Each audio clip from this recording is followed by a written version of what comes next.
নমস্কার সকলকে, কিংবদন্তি চ্যানেলে আপনাদের স্বাগত।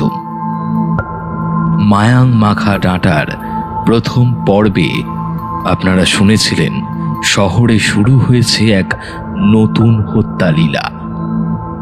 এসিপি জয়দীপ খবর পেলেন একদিনে তিনটে খুন হয়েছে, কিন্তু শুধু মাথার অংশ রয়েছে, বাকি শরীর গায়েব।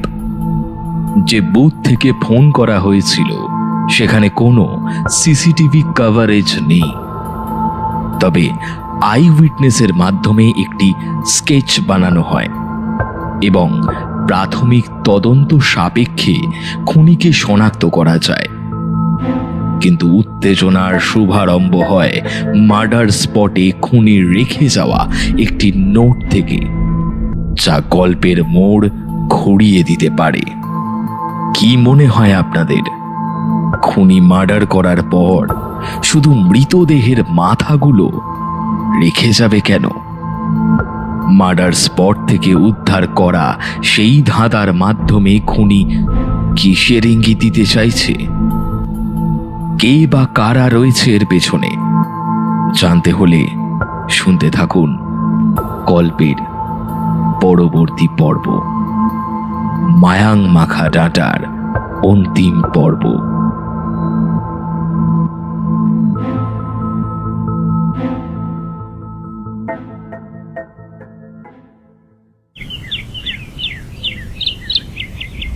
জুলাই সকাল 11টা।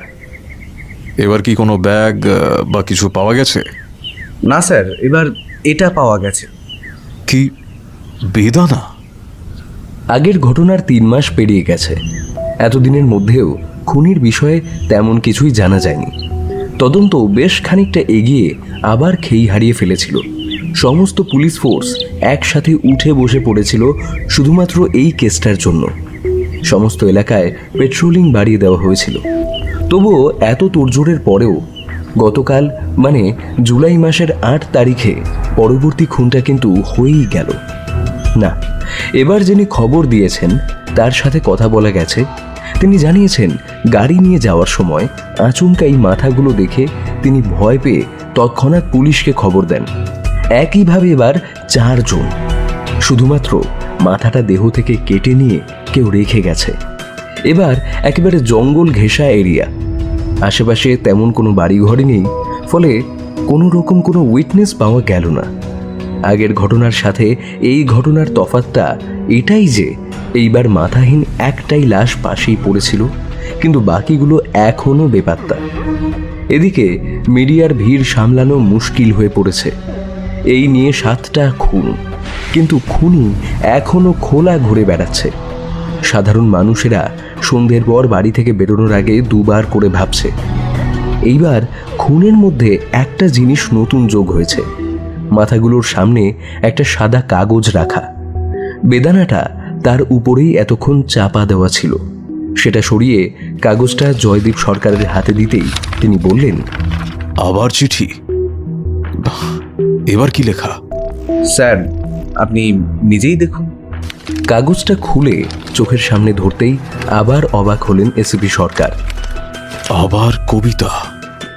এই আমি চণ্ডিকা, হলেম বিভক্ত, রুধির পানে এই রূপ মোর আসক্ত, সব মাংস ভক্ষণে হই আমি রত, মোর ত্রাসে অসুরকুল ভীষণ আতঙ্কিত, আমি বিশাল কায়া, আমি ত্রিলোচনা, রক্তাম্ভরি আমি ভীম বদনা, দন্তাঘাতে নখাঘাতে করি অশুভ নাশ, সেই রূপে বৈপ্রচিত্ত হইল বিনাশ, মোর পদে শরণ নিলে বিপদ করি ত্রাণ, এইখানে রেখে গেলাম তার যথাযথ প্রমাণ, রক্ত কায়া আমি প্রবাল বরণী, এই রূপেও হই আমি শিব ঘরণী, তোমার গলার কাটা, মায়াং মাখা ডাঁটা। কবিতাটা খুব মাইথোলজি রিলেটেড, তাই নয় কি? কি বুঝছো সুকমল? আমারও তো তাই মনে হচ্ছে স্যার। আর আগের চিঠির মতো এইবারও সেই একই নাম, মায়াং মাথা ডাঁটা। সাধারণত কবিতার শেষে সবাই নিজের নামটাই লিখি, কিন্তু আততাই বারবার মায়াং মাথা ডাঁটা কেন লিখছে? এটা কি কারো নাম হতে পারে? তুমি ভুলে যাচ্ছ সুকমল, কবিতার শেষে নামের সাথে সাথে ছদ্মনামও অনেকে লেখে। যেমন আমাদের রবি ঠাকুর ভানুসিংহ নামে কবিতা লিখেছেন। আবার অনেকে মহিলাদের নামও নিজের ছদ্মনাম হিসাবে ব্যবহার করেছিলেন, যেমন শরৎচন্দ্র অনিলা দেবীর নামের পিছনে লিখতেন। সেরকম হতে পারে একইভাবে এটা খুনির কোনো ছদ্মনাম। কিন্তু মায়াং মাথা ডাঁটা এটাই কেন? এটার কি কোনো স্পেশাল মানে আছে? অনেক ভাবতে হবে। তার সাথে এই বেদানার কি সম্পর্ক? স্যার, এইবার প্যাটার্নটা ভাঙলো কেন? আগের তিনটের ক্ষেত্রে কোনো লাশ পাওয়া যায়নি, কিন্তু এইবারই একটা লাশ খুনি রেখে গেল কেন? আরে একটু ভালো করে দেখলেই বুঝতে পারতে। খুনি প্যাটার্ন ব্রেক করেনি। এই লোকটাকে এখানেই মারা হয়েছে, আর মারার পর মাথাটা এখানেই কেটে এই মাথাগুলোর সাথে রেখে দেওয়া হয়েছে। এই যে দেখো, লাশের এক পায়ে জুতো আছে, কিন্তু অন্য পায়েরটা এই যে এখানে। কতটা দূরে! জায়গাটার অবস্থাটা একবার লক্ষ্য করো। মানে বুঝতে পারছো, বেশ ধস্তাধস্তি হয়েছে। তাহলে স্যার লাশটা এখানে ফেলে রাখলো কেন? অন্যগুলোর মতো তো গুম করে দিলেই পারত। আমার কি মনে হয় জানো, খুনি এই খুনটা করবে বলে প্ল্যান করে আসেনি। যতদূর মনে হচ্ছে এই খুনটা খুনিকে আচমকাই করতে হয়েছে। নাহলে আমাদের খুনি যতটা পরিষ্কার কাজ করে, এক্ষেত্রে এর ব্যতিক্রমটা ঠিক মানানসই হচ্ছে না। কথা বলতে বলতেই এসিপি সরকারের ফোনটা একবার বেজে উঠল। কানে ধরে হ্যালো বলতেই ফোনের ওপার থেকে রাগত গলা শোনা গেল। সেই গলার স্বরের তীব্রতা এতটাই যে ফোনের খানিক দূরে দাঁড়িয়েও সব কথা স্পষ্টভাবে শুনতে পাচ্ছিলেন ইন্সপেক্টর সুকমল। পরপর 6টা খুন। আচ্ছা, তুমি থাকতেও খুনি এতটা সাহস পায় কি করে জয়দীপ? স্যার, আমরা চেষ্টা করছি। সে তো দেখতেই পাচ্ছি। নাকের ডগা দিয়ে সমস্ত কিছু ঘটে যাচ্ছে, আর তোমরা শুধু চেষ্টাই করছো। খবরের চ্যানেলগুলো দেখেছো কতটা কুৎসা রটাচ্ছে আমাদের নিয়ে? না মানে স্যার। তুমি ইমিডিয়েটলি আমার অফিসে এসে দেখা করো, কুইক। Okay sir. ফোনটা কেটেই বিরক্তি মাখানো সুরে এসিপি সরকার বললেন, শিট, আজকে আবার? কে স্যার? কে আবার? আমাদের বড়বাবু। এর আগের দিন অনেক কথা শুনতে হয়েছে, আজকে আবার। তুমি এদিকটা একটু সামলাও, আমি যাই, কথা শুনে আসি। ঠিক আছে স্যার। জয়দীপবাবু বেরিয়ে যাচ্ছিলেন, কিন্তু হঠাৎই কোথা থেকে একটা হাফ প্যান্ট পরা লোক এসে পড়ল তার সামনে। চুল উস্কো খুস্কো, সারা গায়ে কালি পড়ে গেছে। অনেকদিন ধরে স্নান না করার ফলে ময়লা জমেছে শরীরে। পাগল বোধ হয়। সামনে এসেই হাসতে হাসতে সে বলল, জয় কালী, কলকাতা वाली। কালী কালী মাথা কেটে নিল। এইভাবে এইভাবে কালী মাথা। আবল তাবল বলতে দেখে সুকমলবাবু তাকে তাড়িয়েই দিচ্ছিলেন, কিন্তু আচমকাই জয়দীপ সরকার তাকে থামিয়ে পাগলটাকে জিজ্ঞেস করলেন, কোথায় কালি দেখলে? পাগলটা বলল, এই তো এখানে কাল রাতে, রাতে রাতে আমাকে বেদানা দিয়েছে। বেদানা আমি দেবো না। তার কথায় কিছু একটা বুঝতে পেরে তিনি আবার জিজ্ঞাসা করলেন, আচ্ছা আচ্ছা, বেদানা নিচ্ছি না। কালি কেমন দেখতে ছিল আমাকে বলো। না না না না, কালি তো কালো, কত লাল লাল লাল রঙের। খাপ ছাড়া কথা শুনেই একটা ধমক দিতে যাচ্ছিলেন সুকমল বাবু, কিন্তু জয়দীপ সরকার বাধা দিয়ে পাগলটাকে আবার জিজ্ঞাসা করলেন, আচ্ছা, তো ওই লাল কালি কি করলো? ও ওই কালি কেটে দিল গলাটা, কেটে দিয়েছে। তারপর তারপর তারপর চলে গেল। আমাকে বেদানা দিল তো। তারপর কিরকম দেখলে কালীকে? অনেক অনেক গয়না, অনেক গয়না, জকমক জকমক করছে। না না না না, পালাই পালাই পালাই। শেষ কথাগুলো বলতে বলতে পাগলটা আবার চলে গেল নিজের রাস্তায়। জয়দীপ সরকার কিছুক্ষণ কপালটা হাত দিয়ে টিপে ইন্সপেক্টর সুকমলকে বললেন, আবার লাল রঙের কালি? আচ্ছা, একটা কাজ করো তো সুকমল, আজকে কত তারিখ? স্যার 9 তারিখ, 9th জুলাই। হ্যাঁ হ্যাঁ, একটু খোঁজ নাও তো তিথি অনুযায়ী আজকে কোন দিন, মানে ওই যে হয় না পঞ্চমী, ষষ্ঠী, এরকম। ওকে স্যার, আমি খোঁজ নিয়ে জানাচ্ছি।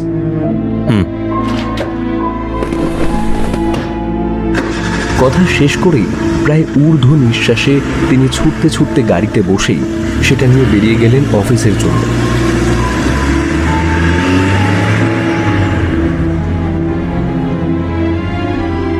পরের দুদিন নানান রকম খবর জোগাড় করতেই কেটে গেল।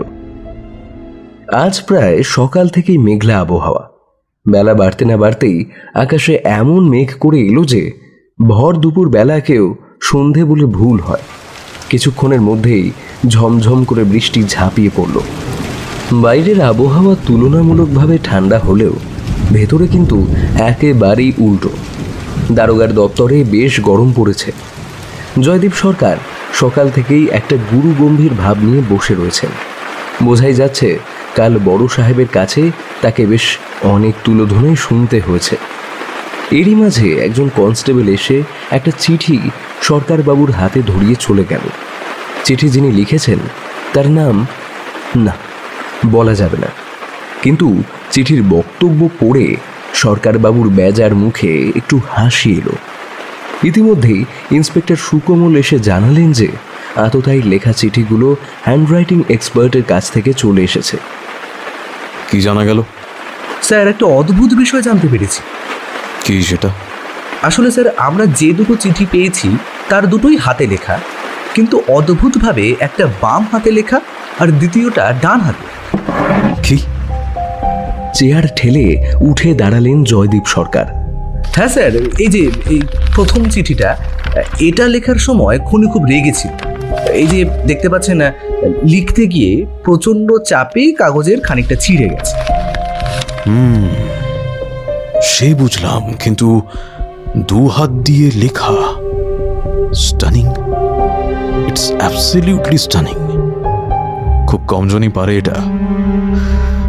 মাই গুডনেস, খুনির এইরকম কাজ করার পেছনে কি কারণ থাকতে পারে? শুধু কি আমাদের চোখ খুলে দেওয়া, নাকি অন্য? যাকে আশ্বিনী দেবীকে নিয়ে কিছু জানতে পারলে? হ্যাঁ স্যার, অনিরুদ্ধর লেখা ঠিকানায় আমরা যাই। সেই অ্যাসাইলামের রেজিস্ট্রেশনে সত্যিই অশ্বিনী বলে এক মহিলা ছিল। ওখানকার সুপারকে ধরে জানা গেছে এই মহিলা নাকি কিছু বছর ধরে পলাতক। আর কিছু, কোনো অসঙ্গতি কিছু? কেমন ভাবে পালালো, কি বৃত্তান্ত? অসঙ্গতি তো তেমন কিছু নেই, তবে মহিলা কিন্তু বেশ চালাক, খুব কায়দা করে অ্যাসাইলাম থেকে পালিয়েছে। আর হ্যাঁ, ওখানকার সুপার বলল যে ওই মহিলা নাকি একা একা থাকতে পছন্দ করত। যেখানে অন্য সবাই চিৎকারে চেঁচামেচি করতো, সেখানে নাকি ও চুপ করে বসে পুজো আর্চা করত। মানে? হ্যাঁ স্যার, মহিলা নাকি কোনো রকম কোনো পাগলামি করতো না, খুব শান্ত ছিল, আর এই পুজো পাঠ নিয়েই সারাক্ষণ নাকি থাকতো। এইভাবে একদিন সবার চোখ এড়িয়ে উনি ওখান থেকে পালিয়ে যায়। এটা কিরকম হলো? পাগল অথচ অত্যাচার নেই, স্ট্রেঞ্জ। আর স্যার, আগে যারা খুন হয়েছিল তাদের মধ্যে একজন, আর এইবার যারা খুন হয়েছে ওদের মধ্যে একজন, এদের দুজনের নামে অনেক আগে একটা পুলিশ কমপ্লেন্ট করা ছিল। সেটারই ফাইল খুঁজছিলাম এতক্ষণ। কাদের নামে? তাদের নামটা বলো। আশ্চর্য হয়ে জিজ্ঞেস করলেন জয়দীপ সরকার।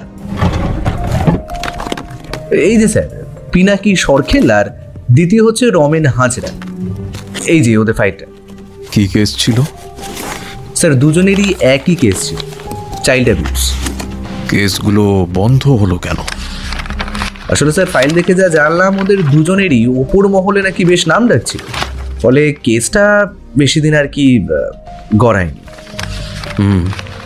ঠিক আছে। আর বাকিদের সম্বন্ধে কিছু জানা গেছে? না স্যার। আর অটোপসি রিপোর্ট? হ্যাঁ স্যার, ওটা এসেছে, কিন্তু নতুন কিছুই তাতে নেই। সবই সেই আগেরই মতো। ভারী কিছুতে আঘাত করে শেষে গলাটা ধারালো কিছু দিয়ে কেটে নেওয়া হয়েছে। ওকে। সারাদিনটা নানান কাজের মধ্যে কেটে গেল। বিকেলের পর বৃষ্টিও অনেকটা কমে এসেছিল। সারাদিনের ব্যস্ততার মধ্যে অনেকবার দুটো নাম নিয়ে খুব উসখুস করছিলেন এসিপি সরকার। প্রথমটা মায়াং মাখা ডাটা আর দ্বিতীয়টা বৈপ্রচিত্ত। আসলে এই দুটো নামই তো চিঠির সমস্ত শব্দের মধ্যে থেকে অদ্ভুত ছিল। বাড়ি ফেরার সময় গাড়ি চালাতে চালাতে তিনি ভাবছিলেন, মায়াং মাখা ডাঁটা, এটার মানে কি? বৈপ্রচিত্ত, এটারই বা মানে কি দাঁড়ায়? কবিতাটাই ছিল, এই রূপে বৈপ্রচিত্ত হইল বিনাশ, হইল বিনাশ। যদি মাইথোলজি দিয়ে ভাবা যায় তাহলে বৈপ্রচিত্ত কি কোনো রাক্ষস? কি জানি। ভাবতে ভাবতেই কি মনে হতে একটা ফাস্ট ফুডের দোকানের সামনে গাড়ি থামালেন তিনি। গাড়ি থেকে নেমে দোকানে থাকা লোকটাকে জিজ্ঞাসা করে বললেন, 2 প্লেট চিকেন মোমো। স্যার বসে খাবেন নাকি নিয়ে যাবেন? না না, প্যাক করে দাও। ঠিক আছে স্যার।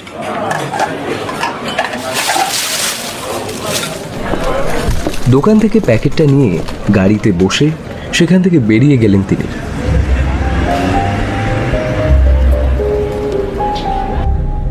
বাড়িতে গিয়ে কলিং বেল টিপতেই হাসি মুখে দরজা খুলে বেরিয়ে এলেন তার মা সুজাতা দেবী। ভেতরে ঢুকেই তার মায়ের হাতে প্যাকেটটা এগিয়ে দিতেই ভদ্রমহিলা জিজ্ঞাসা করলেন, কি এটা? নাও ধরো, এটাতে মোমো আছে। তুমি বলেছিলে নিয়ে আসতে, তাই চিকেন মোমো নিয়ে এসেছি। কথা শুনে মুহূর্তেই সুজাতা দেবীর হাসি মুখটা বদলে গেল। প্রচন্ড একটা ধমকের সুরে তিনি বললেন, কি করেছিস তুই? এতদিনের মধ্যে আজকের দিনেই তোকে এসব আনতে হলো? কেন, কি হয়েছে? ছি ছি ছি, হে ভগবান, ক্ষমা করো, ক্ষমা করো। ও জানে না। সরা সরা, এগুলো বাইরে ফেলে দে। ছি ছি, আবার আমাকে চান করতে হবে। কেন মা, কি হয়েছে? আজকে একাদশী, তুই জানিস না? একাদশীর দিন তুই এইসব ছাইপাশ বাড়িতে ঢোকালি, আবার বলছিস কি হয়েছে? খুব বড় একটা ভুল বুঝতে পেরে জিভ কাটলেন জয়দীপ সরকার। ধরা পড়ে যাওয়া অপরাধীর মতো শান্ত গলায় তিনি বললেন, ইস, একেবারে ভুলে গেছি মা। আচ্ছা আচ্ছা, তোমাকে এই রাতে স্নান করতে হবে না, তুমি তো ওটা ধরো নি। এক কাজ করি, আমি এটাকে টেবিলের এক কোনায় রেখে দিচ্ছি, দিয়ে আমি স্নান করে নিচ্ছি। কালকে না হয় এটা গরম করে খাওয়া যাবে, তাহলেই তো হবে। সুজাতা দেবী রাগে গম্ভীর স্বরে বললেন, তাই করো, সবই তো গেল, এবার মানবিকতাটাকেও নষ্ট করো আর কি। মায়ের কথায় কোনো উত্তর না দিয়েই চুপচাপ রান্নাঘরের দিকে গিয়ে প্যাকেটটাকে এক কোনায় রেখে ফ্রেশ হতে চলে গেলেন তিনি। ফ্রেশ হতে হতে হঠাৎই কিছু একটা যেন মনে পড়ে গেল তার। সেই অবস্থাতেই তাড়াতাড়ি স্নান সেরে বাথরুম থেকে বেরিয়ে এলেন। মা, ও মা! জোরে ডাক দিলেন জয়দীপ বাবু। ভদ্রমহিলা তাড়াহুড়ো করে ছুটে এসে থতমত খেয়ে বললেন, কি হয়েছে? পড়ে টরে গেলি নাকি? উত্তরে জয়দীপ বাবু ভনিতা না করেই বললেন, না না, একটা কথা বলো, আজ একাদশী হলে 3 দিন আগে, মানে 8 তারিখ, সেদিন কি সপ্তমী ছিল? হ্যাঁ, তাই তো হবে। আর একটা জিনিস, 10th এপ্রিল, ওই দিন কি ছিল আমাকে বলতে পারবে? হ্যাঁ, এখন তো এইভাবে তো বলা যাবে না, পত্রিকা দেখতে হবে কোনো। তুই এসব জেনে কি করবি? প্রচন্ড খুশিতে সুজাতা দেবীকে প্রায় জাপটে ধরলেন জয়দীপ বাবু আর বললেন, মা, তুমি জানো না তুমি তুমি কতটা আমাকে সাহায্য করলে। উত্তরে ভদ্রমহিলা বললেন, তুই আমাকে এটার জন্য এত জোরে ডাকলি? হ্যাঁ মা, এটা খুব দরকারি ইনফরমেশন, এই কেসটার জন্য এটা খুব প্রয়োজনীয়। থ্যাংক ইউ মা। ঠিক আছে, তুই গা মুছে খেতে আয়, আমি দেখছি। স্নান সেরে গা মুছে শুকনো জামা কাপড় পরে খাবার টেবিলে বসতেই সুজাতা দেবী বললেন, এপ্রিল মাসে 10 তারিখ তো, ওই দিন রবিবার ছিল, আর সেদিন শুক্লপক্ষের সপ্তমী ছিল। আচ্ছা, ঘাড় নাড়ালেন জয়দীপবাবু। কিছু একটা মনে পড়তেই আবার জিজ্ঞাসা করলেন, আর এই মাসের সপ্তমী ওটা কোন পক্ষে ছিল? ওটাও শুক্লপক্ষের সপ্তমী। দুটো ঘটনায় মিল খুঁজে পেয়েই মুহূর্তেই একটা ঝলক খেলে গেল তার মুখে। সেই সময় সুজাতা দেবী বলে উঠলেন, দেখ, একটা মাসে একবার পূর্ণিমা আর একবার অমাবস্যা আসে। এবার যখন পূর্ণিমা থেকে গোল চাঁদ ছোট হতে হতে অমাবস্যার দিকে যায়, সেই 15 দিনকে কৃষ্ণপক্ষ ধরা হয়। এবং আবার যখন অমাবস্যা থেকে বাকি 15 দিন চাঁদ একটু একটু করে পূর্ণিমার দিকে যায়, সেই সময়টাকে শুক্লপক্ষ বলে। এবার বুঝলি? ও আচ্ছা। কিছুই তো জানিস না, আর কি জিজ্ঞেস করবি? তাড়াতাড়ি কর। আর তো কিছু জিজ্ঞেস করার নেই। একটু ভাবলেন তিনি, পর মুহূর্তেই আবার বললেন, হ্যাঁ হ্যাঁ আছে আছে। আচ্ছা, বৈপ্রচিত্য কি বা কে? চোখ ছোট করে চেয়ার টেনে বসলেন সুজাতা দেবী। কে? বৈপ্রচিত্য? এইভাবে বললে কি করে বুঝবো? একটু কিছু বল, কি বিষয়, কেমন ব্যাপার, মানে একটু খুলে বল। তেনার কথায় এতদিনের ভেতরে ঘটা সমস্ত ঘটনায় তিনি সুজাতা দেবীকে খুলে বললেন। সাথে চিঠিগুলো তেনাকে দেখালেন জয়দীপবাবু। দুটো চিঠির মধ্যে দ্বিতীয় চিঠিটা নিজের কাছে টেনে নিলেন সুজাতা দেবী। সেটা পড়ে একটু মুচকি হেসে বললেন, ও, এই বৈপ্রচিত্য। আচ্ছা, বেশ বেশ, বুঝেছি। মায়ের মুখের দিকে প্রায় ঝুঁকে পড়লেন জয়দীপবাবু। তার কপাল ঘেমে গেছে। প্রচন্ড উত্তেজনায় তিনি মাকে জিজ্ঞাসা করলেন, মা কি বুঝেছ? তাড়াতাড়ি বলো। তার কথা একটু হেসে সুজাতা দেবী বললেন, বৈপ্রচিত্য হলো এক অসুর। পুরাণে, বিশেষত দেবী ভাগবতে এই অসুরের উল্লেখ আছে। অনেক আগের কথা, দ্রাপরের শেষে এবং কলিযুগের শুরুর সময় ঋষি কাশ্যপের কন্যা সিংহিকার সঙ্গে এই নামের একজন অসুরের বিয়ে হয়। তারপর তাদের থেকে 14টি ভয়ানক অসুর জন্ম নেয়। পরবর্তী সময় সেই 14 জন অসুর এবং বৈপ্রচিত্র এমন প্রচণ্ড তাণ্ডব শুরু করে, তাদের অত্যাচারে পৃথিবী দুলে ওঠে। দেবতারাও তাদের সাথে যুদ্ধে পেরে ওঠে না। ফলে সমস্ত দেবতাগণ মিলে দেবী মহামায়ার উদ্দেশ্যে স্তব করতে শুরু করলে। তাদের স্তবে সন্তুষ্ট হয়ে দেবী এক ভয়ঙ্কর রূপে এই মর্তে অবতীর্ণ হন। এই দেবী সমস্ত কিছু লাল বর্ণের, মাথার চুল, গায়ের রং, নখ। তিনি রক্তজিহ্বা, রক্তদংষ্টা। দেবী 4 হাতে খড়গ, মধুপানের পাত্র, মুষল ও লাঙল, এই 4টি অস্ত্র ধারণ করে থাকেন। এই সমস্ত অস্ত্রগুলো লাল রঙের। কি বললে? লাঙল? হ্যাঁ, লাঙল। এরপর ভয়ঙ্করী দেবী সেই 14টি অসুর সহ বৈপ্রচিত্রকে ভক্ষণ করেন এবং দাঁত দিয়ে পিষে তাদের মেরে ফেলেন। এই সমস্ত অসুরকুলকে দমন করতে গিয়ে দেবীর দাঁতে রক্তে পাকা ডালিম ফলের দানার মতো টকটকে লাল হয়ে যায়। তাই পরবর্তীতে দেবতারা স্তুতি করার সময় এনাকে রক্তদন্তিকা নামে সম্বোধন করেন। সেই থেকেই দেবীর নাম হয় রক্তদন্তিকা। তোর এই চিঠির কবিতাটা শুনে তো এই দেবীর কথাই লেখা আছে বলে মনে হলো। সবটা এতক্ষণ মন্ত্রমুগ্ধের মতো শুনছিলেন জয়দীপবাবু। সমস্তটা বুঝতে পেরে শঙ্কা ভরা কণ্ঠে তিনি বললেন, দেবী রক্তদন্তিকা? আর আর কোনো কিছু জানো এই দেবী সম্বন্ধে? আর ও হ্যাঁ, ডালিম ফল বা বেদানা, সংস্কৃতে দারিম্ব, হলো এই দেবীর প্রতীক। মানে ওই যে দুর্গাপূজার সপ্তমীর দিন যে কলাবু স্নান করানো হয়, সেটা তো আসলে নবপত্রিকা। 9টা গাছকে একসাথে বেঁধে তাদের স্নান করিয়ে পুজো করা হয়। সেই নবপত্রিকা আসলে 9টি দেবীর প্রতীক। সেই 9 জন দেবীর মধ্যে ডালিম গাছের অধিষ্ঠাত্রী দেবী হলেন রক্তদন্তিকা। সুজাতা দেবীর কথায় 2-এ 4 করার চেষ্টা করলেন এসিপি সরকার। দুর্গাপূজা আচ্ছা আচ্ছা, মানে প্রথম খুনটা হয় 10th এপ্রিল, সেদিন ছিল শুক্লপক্ষের সপ্তমী। পরবর্তী খুনগুলো হয় 8th জুলাই, সেদিনও ছিল শুক্লপক্ষের সপ্তমী। তাহলে কি নেক্সট খুনটা পরের শুক্লপক্ষের সপ্তমীতে হবে, মানে 1, 2, 11। হ্যাঁ, নেক্সট খুন তাহলে 11 দিন পর হবে। না না না, কোথাও একটা ভুল হচ্ছে। একটা খুন থেকে দ্বিতীয় খুনে গ্যাপ 3 মাস। এর মাঝে তো কতগুলো শুক্লপক্ষের সপ্তমী চলে গেছে। তাহলে সেই সময় খুনগুলো হয়নি কেন? কোনো পার্টিকুলার এই সপ্তমীগুলোতেই খুনগুলো হচ্ছে, আর বডি এখনো মিসিং। তাহলে কি খুনি সেগুলো? এটা কি আদৌ সম্ভব? সুজাতা দেবীর কাছ থেকে সমস্ত ব্যাপার বুঝে নিয়ে সেখান থেকে উঠে তিনি চলে গেলেন ল্যাপটপের কাছে। চোখের সামনে সেটার সাদা স্ক্রিনটা খুলে খুটখাট শব্দে তিনি টিপে চললেন কতগুলো কি। নীল আলোর মধ্যে সামনে ভেসে থাকা অক্ষরগুলো পড়তে পড়তেই নৈশব্দ খান খান করে ভেঙে দিয়ে পাশে থাকা ফোনটা বেজে উঠল।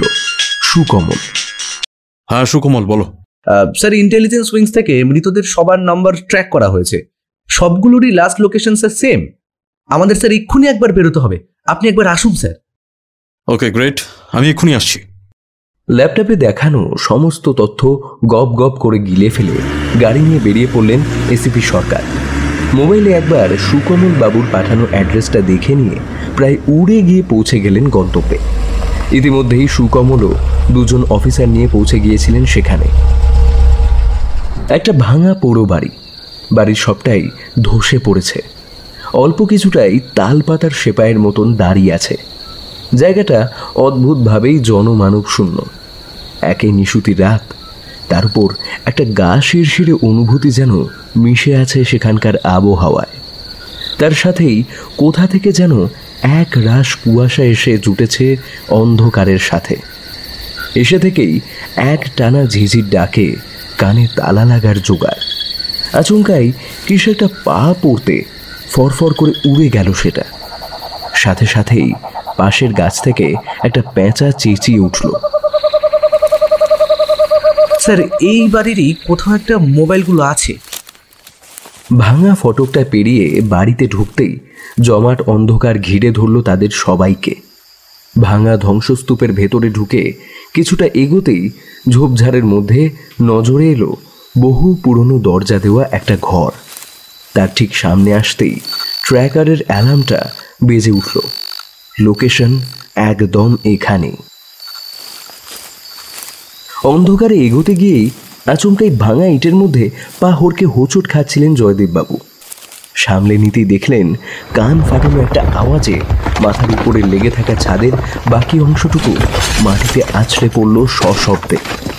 তৎক্ষণাৎই একটা নূপুরের ছনছন শব্দে সমস্ত পরিবেশের রহস্যময়তা যেন দ্বিগুণ বেড়ে গেল। দরজার ওপার থেকেই ভেসে আসছে শব্দটা, যেন নিজের একেবারে কাছে কারোর একটা অস্তিত্ব টের পেয়ে ঊর্ধ্ব নিঃশ্বাসে পালিয়ে যাচ্ছে শব্দটা। ইন্সপেক্টর সুকমলের দিকে ধারালো একটা দৃষ্টি দিয়ে দরজার উপরে সজোরে একটা লাথি বসিয়ে দিলেন এসিপি বাবু। কিছু একটা আন্দাজ করেই সুকমল বাবুও দরজাটাকে ঘা দিলেন। চোখের পলকে নোনা ধরা ইট সহ দরজাটা ভেঙে গুড়িয়ে পড়ল। কিন্তু সামনে কেউ নেই, ফাঁকা। একটা ছাদ খসে পড়া ঘর ছাড়া কোথাও কিছুই নেই। ছাদের ভাঙা জায়গা থেকে আকাশে একাদশীর চাঁদ দেখা যায়। সুকমল পুলিশ অফিসারদের নির্দেশ দিলেন ভালো করে খুঁজে দেখতে, কিন্তু কোথায় কি। খানিক বাদে তারা জানালো আশেপাশে কেউ নেই। জয়দেববাবু রাগে একটু ফুঁসিয়ে উঠলেন। শালা পালিয়ে গেল, না হলে আজকেই ধরা পড়তো। কিন্তু হঠাৎ করে এরকম ভাবে কোথায় পালাবে? এত তাড়াতাড়ি কেউ পালাতে পারে? এ তো স্যার পুরো ভ্যানিশ হয়ে গেল, বললেন ইন্সপেক্টর সুকমল। কিন্তু পালালো কোন দিক দিয়ে? চারিদিকে একটু খোঁজাখুঁজি করতেই সবকটা মোবাইল পাওয়া গেল, আর তার সাথে ঘরের একটা কোণে পাওয়া গেল একটা ঝকঝকে নূপুর। রুমাল দিয়ে সেটিকে তুলে ভালো করে দেখলেন জয়দীপবাবু। নিখাদ সোনা নড়ালে ঝনঝন করে আওয়াজ হয়। একটু হেসে, না সুকোমল, শক্তিক্ষয় বিফল হয়নি বলে পকেট থেকে একটা প্যাকেট বের করে তার মধ্যে জিনিসটিকে সযত্নে রেখে দিলেন তিনি। এই জায়গাটায় কড়া পাহারা বসিয়ে দাও। ইন্সপেক্টর সুকমলকে উদ্দেশ্য করে বললেন তিনি। এখন চলো, কয়েকটা জিনিস একটু মেলানোর আছে। কিন্তু কোথায় স্যার? চলো গাড়িতে বসো বলছি। গাড়িতে উঠে সরকারবাবু হাওয়ার গতিতে গাড়ি ছুটিয়ে চললেন ফরাসডাঙ্গা, যেখানে সব থেকে প্রথমে মাথাগুলো পাওয়া গিয়েছিল।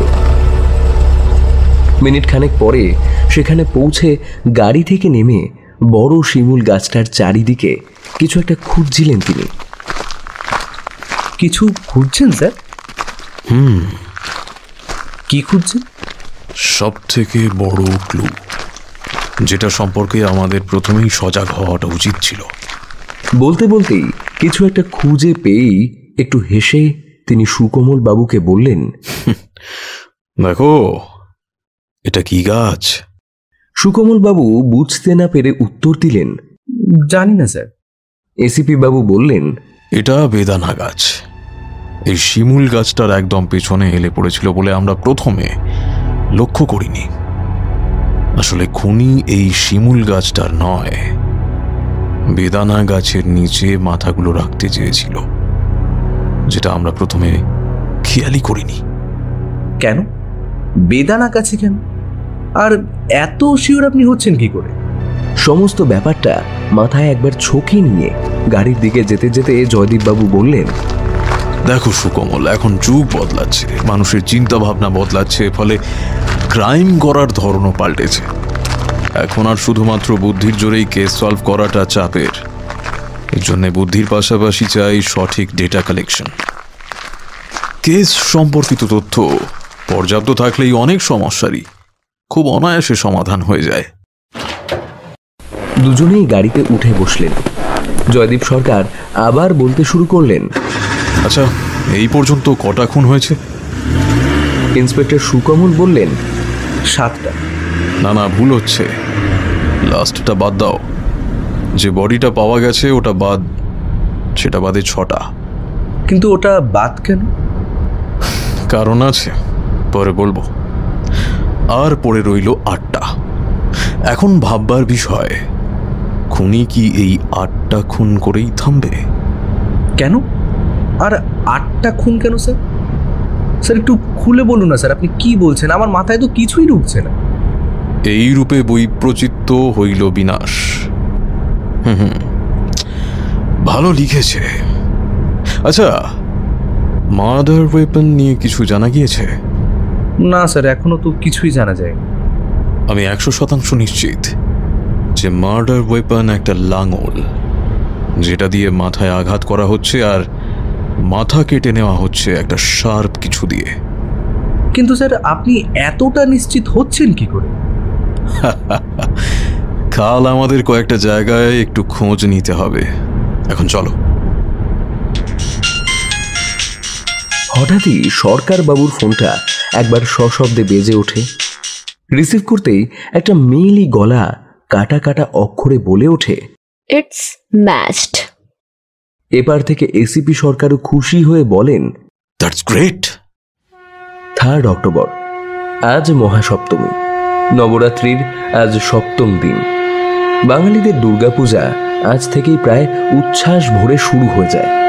মন্দিরে মন্দিরে এই সময় বেজে চলেছে ঢাক, কাঁসর। আকাশে শিউলির গন্ধের সাথে ধূপ আর কর্পূরের ধোঁয়া মিশে বাতাসটাকে যেন আরো সুগন্ধময় করে তুলেছে। সত্যি যেন কিছু একটা ব্যাপার আছে এই পরিবেশের মধ্যে এই সময়টা। এমনি তো আর সারা বছরের মধ্যে শ্রেষ্ঠ সময় হয়নি এটা। এমন সময় সন্ধেবেলায় অনিরুদ্ধর বাড়িতে এসে হাজির হলেন এসিপি জয়দীপ সরকার। একা নন, সাথে শতছিন্ন ধুলো লাগা ময়লা কাপড় পরিহিতা এক ভদ্র মহিলা। না জানি কত জন্মের খিদে তেষ্টায় গালগুলো সম্পূর্ণ বসে গিয়ে হাড় বেরিয়ে এসেছে। তাকে নিয়ে প্রায় টানতে টানতে এসিপি বাবু হাজির হলেন অনিরুদ্ধর বাড়ির ঠাকুর দালানে। আশ্চর্যভাবে দালানে কেউ নেই, শুধু অনিরুদ্ধ, একজন ঢাকি আর ওই প্রথম দিনের দেখা চাকর, কি নাম বেশ, হ্যাঁ, কেদাররাম। বড় দালানটা এসে অনিরুদ্ধকে উদ্দেশ্য করে তিনি বললেন, অনিরুদ্ধ, আমি তোমার কথা রেখেছি, দেখো কাকে নিয়ে এসেছি। অনিরুদ্ধ এতক্ষণ একচালা ঠাকুরের সামনে মুখ করে বসেছিল, পরনে লাল একটা বস্ত্র। তার মাথার কুচকুচে কালো চুলগুলো আজ বাঁধনহীন, কপালে একটা লাল তিলক মার্জিত, সেই সাথে কাঁচা হলুদের মতো গায়ের রঙের উপর হোমের আগুনের লেলিহান শিখার ছটায় যেন অভাবনীয় দেখাচ্ছে তাকে। চকিতে একবার পিছনে ফিরে তাকাতেই সারা পৃথিবীর সমস্ত বিস্ময় যেন মুহূর্তের মধ্যে জড়ো হলো তার ফুটফুটে মুখটায়। ক্ষণিকের মধ্যে তার গাল বেয়ে নেমে এলো চিকচিকে জলের দুটো ধারা। গলা দিয়ে একটাই শব্দ উঠে এলো, মা, মা তুমি? কিছুটা ভরাট কণ্ঠে এসিপি সরকার বললেন, হ্যাঁ, তোমার মা ধরা পড়েছেন। এখন কি কথা আছে তাড়াতাড়ি সেরে নাও। অনিরুদ্ধ সরকারবাবু ছাড়া দালানে দাঁড়িয়ে থাকা বাকি দুই ব্যক্তি এতক্ষণে বিদায় নিয়েছে। অনিরুদ্ধ সিঁড়ি দিয়ে নেমে এসে কিছুক্ষণ অশ্বিনী দেবীর সামনে দাঁড়িয়ে তাকে নিখুঁত চোখে মেপে নিল। তারপর এক ঝটকায় তাকে জড়িয়ে ধরে কাঁদতে শুরু করলো। এদিকে অশ্বিনী দেবীও বহুদিন পর নিজের নারী ছেঁড়া ধনকে কাছে পেয়ে শোকের বন্যা ভাসিয়ে দিলেন। এই অবস্থায় কে পাগল কে খুনি কিছুই মাথায় এলো না কারোর। এসিপি বাবুও একবার করুণভাবে হাসলেন। অনিরুদ্ধর মুখে এখন একটাই বাক্য, মা তুমি এসেছ? এতদিনে আমার কথা মনে পড়েনি তোমার? উত্তরে অশ্বিনী দেবী চুপ করেই রইলেন। খানিক পরে বাহুপাশ ছেড়ে অনিরুদ্ধ বলল, চলুন এসিপি স্যার, ভেতরে চলুন, অনেক হিসেব এখনো বাকি রয়েছে, আমাকে খানিকটা সময় দিন, অনেকদিন পর তো নিজেকে ধরে রাখতে পারছি না। ফলে কথা মতো তারা তিনজনে বাড়ির ভেতরে একটা বড় ঘরে গিয়ে বসলেন। বেশ পুরনো দিনের কড়ি বর্গা ঘর, সাদা কালো চক দেওয়া মেঝে, হলুদ নিভু নিভু আলোয় চুন খাওয়া দেওয়াল তাকে বেশ মানিয়েছে। মাঝে একটা গোল কাঠের টেবিল, তার সামনে একটা চেয়ারের ঠিক পাশে একটা সোফা। এসিপি বাবু এবং ভদ্রমহিলা সেখানেই বসলেন। অনিরুদ্ধ সামনের চেয়ারটাকে টেনে নিয়ে বসল। এরপরেই কয়েকটা মুহূর্ত কাটল নিঃশব্দে। অনিরুদ্ধই প্রথম কথা শুরু করল। কান্না ভেজা গলায় কাঁপা কাঁপা স্বরে সে বলল, মা তুমি পালিয়ে গেলে কেন? আর পালিয়ে যাওয়ার পর এরকম মানুষই বা মারলে কেন মা? উত্তরে ভদ্রমহিলা একটু ফিক করে হেসে বললেন, শান্তি শান্তি, ওই জেলে থেকে কি আর সেটা পেতাম বলতো? তাই তো পালিয়ে গেলাম। তারপর মানুষগুলোকে যখন মারতাম, আহা, যখন ওদের চিৎকারগুলো শুনতাম, যখন ওরা ভয় ছটফট করত, তাড়িয়ে তাড়িয়ে উপভোগ করতাম সেই দৃশ্যগুলো। তারপর সেই টকটকে রক্ত, উফ, তার ঘ্রাণ আমি কি করে ভুলি? আমি কি এমনি এমনি মারতাম? তুই বল, তুই তো জানিস ওরা যে খুব খারাপ, খুব খারাপ ওরা। আমার যে ওদেরকে একেবারেই দয়া হতো না। ছি, সবকটা একেবারে বেহায়ার দল ছিল। এতক্ষণ অশ্বিনী দেবীর কথাগুলো গম্ভীর হয়ে শুনছিলেন অনিরুদ্ধ। কথা শেষ হতেই এসিপি সরকার বললেন, মেরেছ যখন, তা কিভাবে তাদের মারলে সেটাও বলে দাও। মানে সবটা, অ্যাসাইলাম থেকে বেরিয়ে যাওয়ার পর সমস্ত ঘটনা যা যা তুমি ঘটিয়েছ, আমি সবটা শুনতে চাই। এমনিতেও এটা তো প্রয়োজন। অনিরুদ্ধ, শোনো তোমার মায়ের কীর্তি কাহিনী। রাগে অগ্নিচক্ষু হয়ে ভদ্রমহিলা তখন শূন্য দৃষ্টিতে চেয়ে বলতে শুরু করলেন, প্রথমে অনেক ভেবে আমি সেখান থেকে পালিয়ে আসি। ওখানকার সবাই অনেক দিন ধরেই আমার খোঁজ করছিল, কিন্তু আমার পাত্তাও পাইনি। তারপর সেখান থেকে রেহাই পেয়ে আমি কাজ খুঁজি লোকের বাড়িতে। আমি দুবেলা কাজ করি, রান্নার কাজ। সেরকম করে একটা বস্তিতে একটা থাকার জায়গা করেছিলাম। সবই ভালো যাচ্ছিল, কিন্তু মাঝে মাঝে আমার হাতটা বড় নিষ্পিস করে উঠত। মাথার মধ্যে হঠাৎ করে একটা প্রচণ্ড ব্যথা হতো, যেন মনে হতো কেউ আমার মাথার ঘিলুতে এসে ছুরি গেঁথে দিয়ে পাক ঘোরাচ্ছে। খুব খুব খুব ব্যথা হতো, খুব ব্যথা। সেই সময় মনে হতো আমি কাউকে মারি, মেরে তার মাথা থেকে মস্তিষ্কটা বের করে নিয়ে এসে নিজের মাথায় ভরে ফেলি। অনেক দিন সহ্য করেছিলাম জানেন স্যার, অনেক দিন। তারপর তারপর কি হলো? থামলে কেন? তারপর একদিন একটা মানুষকে খুন করলে। ওদের কথার মাঝে খুব উসখুস করছিল অনিরুদ্ধ, যেন তার এইসব শুনতে ভালো লাগছে না। ফস করে একবার সে বলে বসল, স্যার আপনি কিছু খাবেন? চা, কফি? উত্তরে এসিপি বাবু না সূচক একটা ঘাড় নাড়লেন। ভদ্রমহিলা আবার শুরু করলেন, তারপর একদিন একজনের বাড়িতে রান্না করছি, সেই সময় শুনি বাড়ির লোকটা তার বউয়ের সাথে ঝগড়া করছে। সে কি ঝগড়া! খুব রাগে বাড়ির সব জিনিসপত্র ভেঙে চুরমার করছে, ফেলে দিচ্ছে। একবার রাগ করে বাড়ি থেকে বেরিয়েই গেল লোকটা। সেই সময় বেরোনোর আগে আমার দিকে খুব একটা নোংরা নজরে তাকিয়েছিল। কি বাজে সেই নজর! নরকের পোকাগুলোও বোধহয় এত বাজে নজর হয় না। তারপর থেকে লোকটা আমার উপর অনেক অত্যাচার করত। একদিন বাড়িতে মেম সাহেব ছিল না, সেই সুযোগেও আমার সাথে পরের কথাগুলো বলতে পারে না সে। কান্নায় বুঝে আসে তার গলা। কিছুক্ষণ চুপ থেকে নাক টেনে সে আবার বলে, একদিন ওই করতে করতে আমার বস্তিতে এসে পড়ে শয়তানটা। সেখানে আমার সাথে জোর জবস্তি করতে চাইলে আমি নিজেকে সামলাতে না পেরে নারকেল ছড়ানোর ওই একটা বড় সারাশি বসিয়ে দিই ওর মাথায়, একেবারে একেবারে গেঁথে দিই ওর মাথা ফাটিয়ে। ওই দিন আমি খুব শান্তি পেয়েছিলাম। রক্ত দেখেছিলাম না ওই দিন, জানেন তো স্যার, ওই দিন না মাথার ব্যথাটাও আমার কিভাবে যেন বন্ধ হয়ে গিয়েছিল। তারপর থেকে যখনই আমার মাথার পোকাগুলো কিলবিল করতো, রক্ত খেতে চাইতো, তখনই বেরিয়ে যেতাম সারাশিটা নিয়ে। শিকার তো কাছেই থাকতো। জানেন তো স্যার, মরদ জাতিটাই না সালা বড্ড হারামি।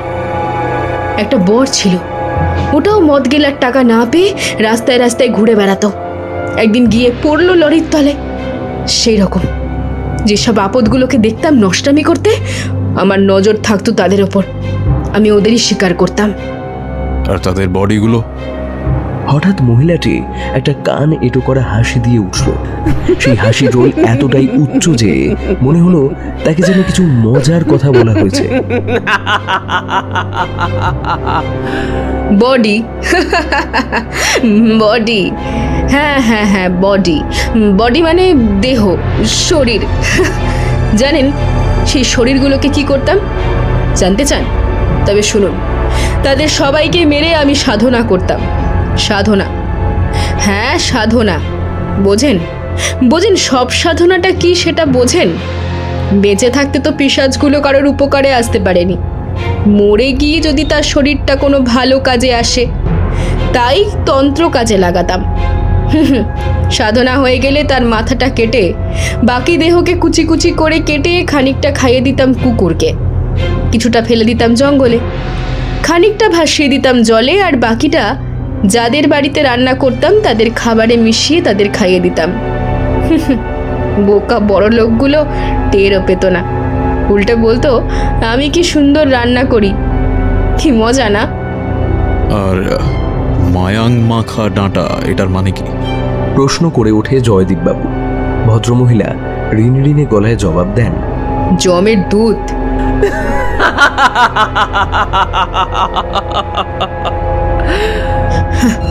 জমের দুধ।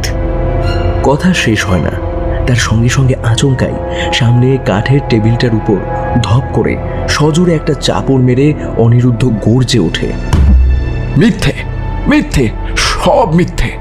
মায়াং মাখা ডাঁটা মানে রক্ত মাখা দাঁত। আলচিকি ভাষায় এটাই তার মানে। এতক্ষণে তার সুন্দর কোমল শান্ত সৌম্য মূর্তিটা যেন কোথাও হারিয়ে গেছে। তার বদলে উগ্র একটা গলায় মেজাজের পারদ সপ্তমে চড়িয়ে প্রায় চিৎকার করে সে বলে ওঠে, সব মিথ্যে, সবটা মিথ্যে। ওই মানুষগুলোকে কেউ মারেনি, কেউ খুন করেনি। ওরা ওরা সবকটা পিশাচ ছিল, অসুর ছিল, রাক্ষসদের বংশ ছিল ওরা। পৃথিবীতে ওদের অত্যাচার বেড়ে যাওয়ায় দেবী এসেছিলেন, মহামায়া এসেছিলেন ওদের সংহার করতে। দেবী এসেছিলেন। কোন দেবী? মুহূর্তেই জিজ্ঞেস করেন জয়দীপ সরকার। উত্তরে এবার অনিরুদ্ধ সম্পূর্ণ এক অন্য রূপে অদ্ভুত ভাবাবিষ্ট হয়ে বুক চিতিয়ে হুঙ্কার দিয়ে বলে ওঠে, আমি অহং, অহং দেবী রক্ত চামুন্ডা। আমি দেবী রক্ত চামুন্ডা। কথাগুলো বলার সময় তার রূপ ছিল দেখার মতো। টকটকে লাল চোখ তার, কি ভীষণ ক্ষিপ্রতা মেশানো সেই দৃষ্টিতে। যেন আগুনের জ্বলন্ত স্ফুলিঙ্গ সেখান থেকে বেরিয়ে এসে মুহূর্তে ঝলসে দেবে সবাইকে। মাথার সমস্ত চুল তখন যেন খোলা হাওয়ায় ঊর্ধ্বগামী। সমস্ত শরীরে তার যেন রক্তপ্রবাহ দ্বিগুণ হয়ে উঠেছে। এরই মাঝে লাল রাঙা মুখে নিজের দাঁত নখের সাহায্যে এক আদিম হিংস্রতা দেখিয়ে ঘর ঘরে মেয়েলি গলায় বিজড়িত কণ্ঠে সে আবারও কথা ভেসে আসে। অহং রক্তদন্দিকা, অহং পূর্ণং ব্রহ্ম, একই বাহং জগত্তত্র, দ্বিতীয়াকা মমাপরা। অহং চণ্ডিকা চ শব্দার্থমেব সম্পৃক্ত, রে মূঢ় অহং কদাচিৎ পুরুষ, কদাচিৎ স্ত্রী চ অস্মি, তেষাং পাপিনাং মৃত্যু কারণং অহমেব। আমি রক্তদন্দিকা, আমি সম্পূর্ণ ব্রহ্ম। এই জগতে এক আমি বিরাজমান। আমি ছাড়া দ্বিতীয় কোনো শব্দের সাথে অর্থ যেভাবে আষ্টে পৃষ্ঠে জড়িয়ে, আমি এবং চণ্ডিকা তেমন ভাবেই অবস্থিত। ওরে মূর্খ, আমি কখনো পুরুষ কখনো নারী। আমি ওই পাপীদের মৃত্যুর কারণ। হঠাৎই হাত মুঠো করে দাঁতে দাঁত কিরমির করে নিজেকে সামলে নেয় অনিরুদ্ধ। চকিতেই আবার সব আগের মতো। অনিরুদ্ধর আগের সেই সৌম্যভাব আবার ফিরে এসেছে তার মুখে, যেন কখনো কিছুই হয়নি। এখন সে তার মাথাটা নিচু করে প্রচন্ড হাঁফাতে শুরু করে। এতক্ষণ এসিপি সরকার মন্ত্রমুগ্ধের মতো পুরো ঘটনাটা দেখছিলেন। সমস্ত ব্যাপারটা বুঝতে পেরে ব্যঙ্গের সুরে একবার হেসে বলে ওঠেন, জানো তো সর্বাণী, যারা খুন করে, বিশেষত যারা এই সাইকো কিলের ক্যাটেগরি হয়, তারা খুন করার মধ্যে একটা আনন্দ খুঁজে পায়। খুন করাটাই তাদের ভালো লাগা, আনন্দের জায়গা, নিজের ক্রিয়েটিভিটি দেখানোর জায়গা। আর সেই ক্রিয়েটিভিটিতেই যদি মিথ্যার আঘাত আসে, তাহলে এক্ষুনি যা হলো সেটাই হয়। সত্যিটা বুক ছিঁড়ে ভেতর থেকে বেরিয়ে আসে। যা আন্দাজ করেছিলাম, স্প্লিট পার্সোনালিটি ডিসঅর্ডার। তাহলে এবার সম্পূর্ণ ঘটনাটা কে বলবে অনিরুদ্ধ? অনিরুদ্ধ নিচ থেকে মাথা তুলে হাফ ছেড়ে ধরফর করে বলে ওঠে, না না, কি হয়েছে? কার ডিসঅর্ডার? আমি কিছু জানি না। ধমকের সুরে জয়দীপ বাবু এবার হাঁকিয়ে ওঠেন। আর মিথ্যে বলে লাভ নেই, তুমি ধরা পড়ে গেছো। এবার ভালোই ভালোই সত্যিটা বলবে নাকি অন্য ব্যবস্থা নেব? ও, আরো একটা জিনিস রয়েছে তোমার জন্য সর্বাণী। বলেই পাশে থাকা মহিলাকে চোখ দিয়ে ইশারা করতেই সে ধীরে ধীরে নিজের মুখের সমস্ত চামড়া ছিঁড়ে নিতে শুরু করে। মুখ, চোখ, নাক সমস্তটা পাল্টে যায় চোখের পলকেই।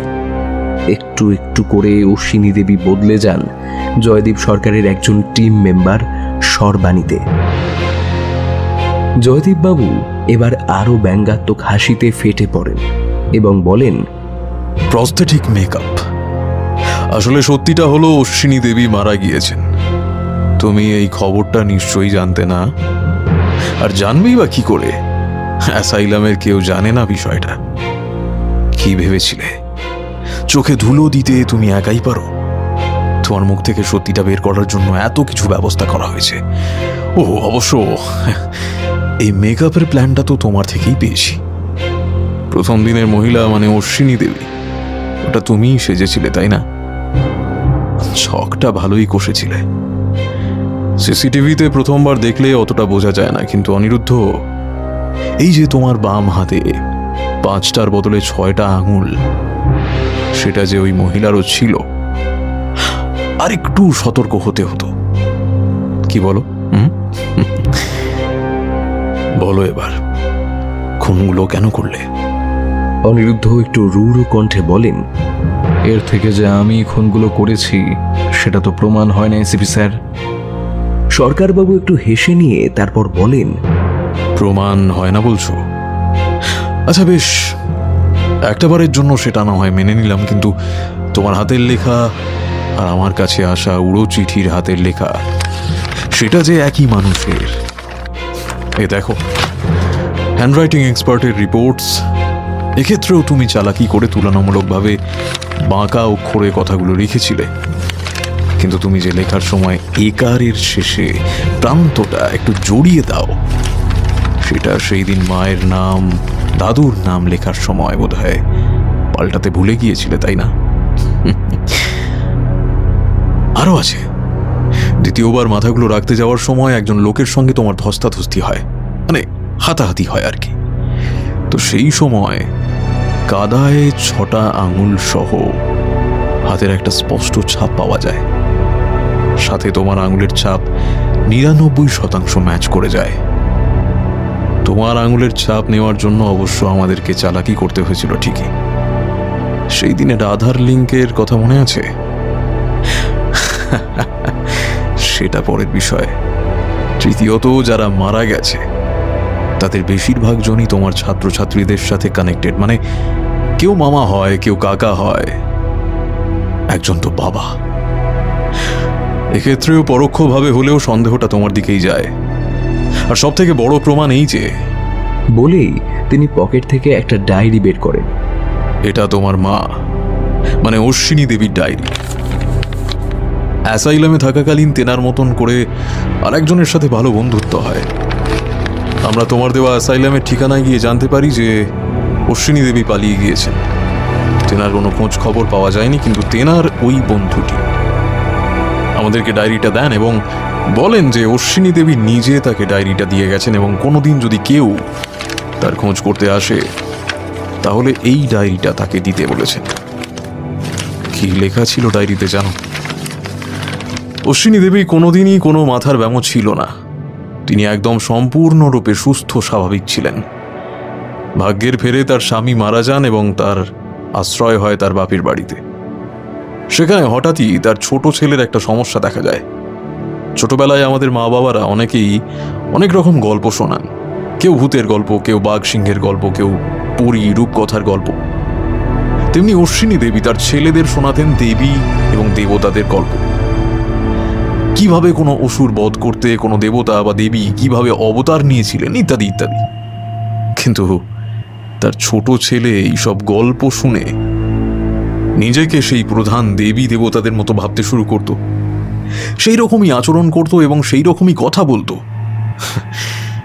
এক্ষেত্রে প্রথম দিকে তেমন কোনো সমস্যা হয়নি, হওয়ার কথাও নয়, কিন্তু আস্তে আস্তে দিন এগোতে থাকে এবং তার ছোট ছেলে গল্পগুলোকে বাস্তব জীবনের সাথে গুলিয়ে ফেলে সমস্ত ঘটনাই সে নিজের জীবনের মধ্যে ঘটাতে চায়।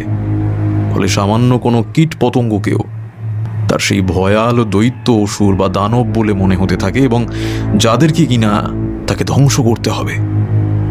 বড় হওয়ার পরও তার এই অভ্যাস যায় না, বরং ধীরে ধীরে সে খুব হিংস্র হয়ে ওঠে। নিজেকে ঠাকুর ভেবে সাপ, ব্যাং, টিকটিকি হাতের কাছে যা পাওয়া যায় তাকেই খুব নৃশংসভাবে মেরে ফেলে। প্রথম দিকে কেউ তাতে সেরকম কোনো পাত্তা দেয় না, কিন্তু আস্তে আস্তে তার শিকার বাড়তে শুরু করে। সবার টনক নড়ে যখন বাড়ির সব থেকে পুরনো পশু সিংহের বাচ্চাটাকে তার ছোট ছেলে বঁটি দিয়ে কুপিয়ে দেয়। ও তার আগেও একটা কুকুরকে সেই একই রকম ভাবে মেরে ফেলে। তখন অশ্বিনী দেবী ছেলেকে বাঁচাতে নিজের উপরে সমস্ত দোষটা নিয়ে নেন। এখানেও একইভাবে পশু হত্যার দায়টা অশ্বিনী দেবী নিজের উপরই নেন। এরপর দিন যেতে থাকে, সবাই অশ্বিনী দেবীকে পাগল ভাবতে শুরু করে। একদিন এরকম করেই সন্ধ্যাবেলায় অশ্বিনী দেবীর মা রান্না করছিলেন, সেই সময় তার ছেলে চুপ করে একটা হেসো নিয়ে পেছন থেকে আঘাত করতে যাওয়ার আগের মুহূর্তেই অশ্বিনী দেবী সেটা দেখতে পান এবং সঙ্গে সঙ্গেই তাকে আটকাতেই ছেলের হাত থেকে হেসোটা নিজের হাতে তুলে নেন এবং পর মুহূর্তেই পেছন থেকে তার বাবা ভেবে বসেন যে অশ্বিনী দেবী হয়তো তার নিজের মাকেই মারতে যাচ্ছিল। সবটা ঠিক মতো না ভেবেই তার বাবা তাকে পাগলা গারদে ভর্তি করে দিয়ে আসেন। বেচারি সেখানেই তিলে তিলে দিন কাটাতে থাকে এবং শেষ পর্যন্ত সেখান থেকে পালিয়ে গিয়ে আত্মহত্যা করেন। কে আসল সত্যিটা তো এটাই। আবার দ্বিতীয় পকেট থেকে তিনি এবার বের করে আনেন সেই দিনের সেই সোনার নূপুর। এটা চিনতে আশা করি ভুল হবে না তোমার অনিরুদ্ধ। তোমাদের বাড়ির ওই চামুন্ডা মূর্তিতে নূপুরটা প্রথম দেখেছিলাম। ওই দিন ওই পোড়ো বাড়িটায় তুমিই ছিলে, তাই না? তা ওই পোড়ো বাড়িতে যাওয়ার সুড়ঙ্গটা কি তোমাদের ঠাকুর ঘরের সাথে এসে মেশে? সুড়ঙ্গর প্রসঙ্গ আসতেই একটু চঞ্চল হয়ে ওঠে অনিরুদ্ধ। অপ্রস্তুত হয়ে আমতা আমতা করে কিছু বলার চেষ্টা করে, কিন্তু সরকারবাবু আবার বলে ওঠেন, তোমার খুনের প্যাটার্ন আর চিঠি, তার সাথে সেই দিনের পাগলটার বর্ণনা শুনে অনেকটাই আশ্চর্য হয়েছিলাম। সেই দিনই আন্দাজ করেছিলাম খুনির এই মাইথোলজি নিয়ে বেশ ইন্টারেস্ট আছে, তা না হলে তো এমনি এমনি কেউ দেবী সেজে খুন করতে যাবে না। আর তোমার এই দিকে অনেক জ্ঞান, সেটা প্রথম দিন থেকেই বুঝেছিলাম। আর কত প্রমাণ চাই? Checkmate Arunabha, you are under arrest. ও সরি, অনিরুদ্ধ নাকি অরুণাভ, কোনটা ঠিক? মুহূর্তে কান খাড়া হয়ে ওঠে অনিরুদ্ধর। কপালে চিকচিক করতে থাকে বিন্দু বিন্দু ঘাম। এটা কি বললেন এসিপি বাবু? এটা কি অনিরুদ্ধ নাকি অরুণাভ? তার কথা শুনে যেন জোকের মুখে নুন পড়ে। কিন্তু সামনে থাকা ছেলেটি প্রচণ্ড উত্তেজনায় হাসতে শুরু করে। এমনই নোংরা সেই হাসির দমক যেন কান সহ সমস্ত শরীর বাসি হয়ে ওঠে। হাসি থামতেই গলায় এক নাটকীয় ভঙ্গি এনে সে বলে,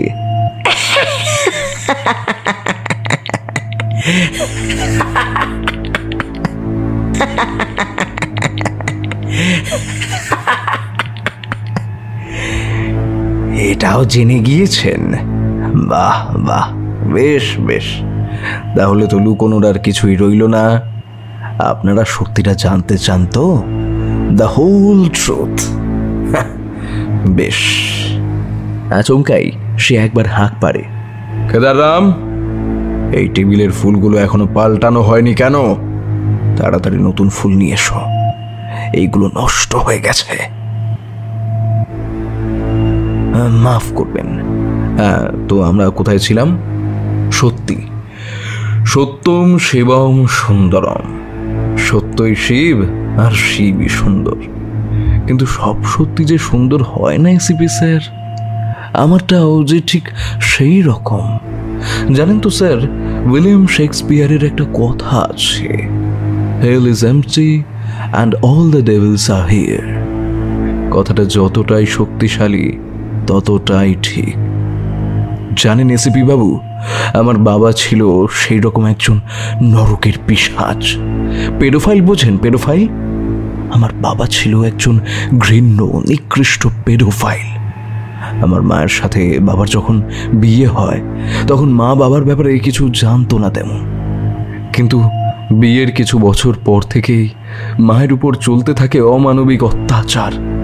বাড়িতে মা একাই থাকতো সেই অত্যাচার সহ্য করে। দাঁতে দাঁত চিপে আমার মা সব কিছু সয়ে বাবার সাথে থেকে যায়। এরপর আমাদের জন্ম হয়, আমি আর আমার দাদার নাম উর্ণনাভ আর আমার নাম হয় অরুণাভ। আমরা দুজনেই যমজ ছিলাম, হুবহু একই দেখতে, কোনো পার্থক্য ছিল না আমাদের মধ্যে। কিন্তু বাবা চেয়েছিলেন তার যেন একটা ফুটফুটে মেয়ে হয়। ফলে এই নিয়েও মায়ের উপর চরম অত্যাচার চলতে থাকে। মা বাবাকে অনেক বোঝায়, কিন্তু বাবা বোঝে না মাকে অনবরত নিপীড়ন করতেই থাকে, অত্যাচার চলতে থাকে। আমরা যখন একটু বড় হই, মানে 10 কি 12, যখন সামান্য একটু বুঝতে শিখি, তখন দেখতাম বাবা আমাদেরকে কিছুর একটা ইঞ্জেকশন দিত প্রতিদিন। খুব ব্যথা হতো জানেন, মনে হতো শরীরটাকে যেন কেউ দুপাশ থেকে ছিঁড়ে দিচ্ছে। গলার আওয়াজ মেয়েদের মতো হয়ে যেত, শরীরটা দুমড়ে যেত আমাদের দুজনেরই। প্রথমে বুঝতাম না কিসের ইঞ্জেকশন ছিল ওগুলো, অনেক পরে এসে জানতে পারি ওগুলো ছিল হরমোনাল ইঞ্জেকশন। মা আমাদেরকে অনেক আগলে রাখার চেষ্টা করত, আমাদের লুকিয়ে রাখতো, কিন্তু শেষ রক্ষা হতো না। আমাদেরকে ইঞ্জেকশন দেওয়ার পরই চলতো মায়ের উপর শোষণ। তীব্র যন্ত্রণায় আমার মা চিৎকার করত, ছটফট করত। আমরা বাবাকে থামাতে গেলে বাবা আমাদের একটা অন্ধকার ঘরে আটকে বাইরে থেকে শিকল লাগিয়ে দিত। সেই ঘরের ভিতর থেকে শুনতে পেতাম মায়ের চরম আর্তনাদ, কান্না, আর তার সাথেই বাবার নিষ্ঠুর মারের আওয়াজ। এখনো ভাবলে বুকটা কেঁপে ওঠে জানেন স্যার। এরপর অত্যাচার শেষ হলে বাবা হয় ঘুমিয়ে পড়তো, না হয় বাইরে বেরিয়ে যেত। খাওয়ানোর সময় মা নিজের আঘাতের চিহ্নগুলোকে ঢেকে আমাদেরকে অনেক গল্প শোনাতো, বিশেষ করে দেবদেবীর গল্প। আমার ওগুলো শুনতে খুবই ভালো লাগতো। আমরাও সেই সময় নিজের কষ্ট খানিকটা হলেও ভুলতে পারতাম। আমাদের শিশু মনের প্রশ্নে মাও একটু হাসতো। তখন মনে হতো জীবনটা এরকমই কত ভালো। তারপরই মুহূর্তেই মায়ের হাতের দাগগুলো দেখে আবার সেই ভয়াল আতঙ্ক আমাদের ঘিরে ধরত। এরকমই একদিন সন্ধ্যাবেলায় আমি কিছু একটা কিনতে দোকানে যাই। সেই সময়ই বাবা বাড়িতে আসে, আর এসেই মাকে বেল্ট দিয়ে মারতে শুরু করে। বাড়িতে দাদা ছিল, দাদা তাকে আটকাতে যায়, কিন্তু বাবা তাকে ধরে ঘরে বন্ধ করে দেয়। পরে আমি বাড়িতে ঢুকেই দেখি মায়ের মুখ দিয়ে রক্ত বেরোচ্ছে। আমি তো দেখেই ভয় পেয়ে যাই। তারপর মাকে বাঁচাতে গেলেই বাবা আমাকে ওই অন্ধকার ঘরে বন্ধ করে দেয়। কিছুক্ষণ বাদে দেখি বাবা মাকে চুলের মুঠি ধরে টেনে আমাদের ঘরে ফেলে দেয়, আর দাদাকে বাইরে নিয়ে গিয়ে আমাদের ঘরটা বন্ধ করে দেয়। মায়ের তখন খুব খারাপ অবস্থা, রক্তমাখা পাতলা ঠোঁট দুটো একটু নড়িয়ে মা বলে,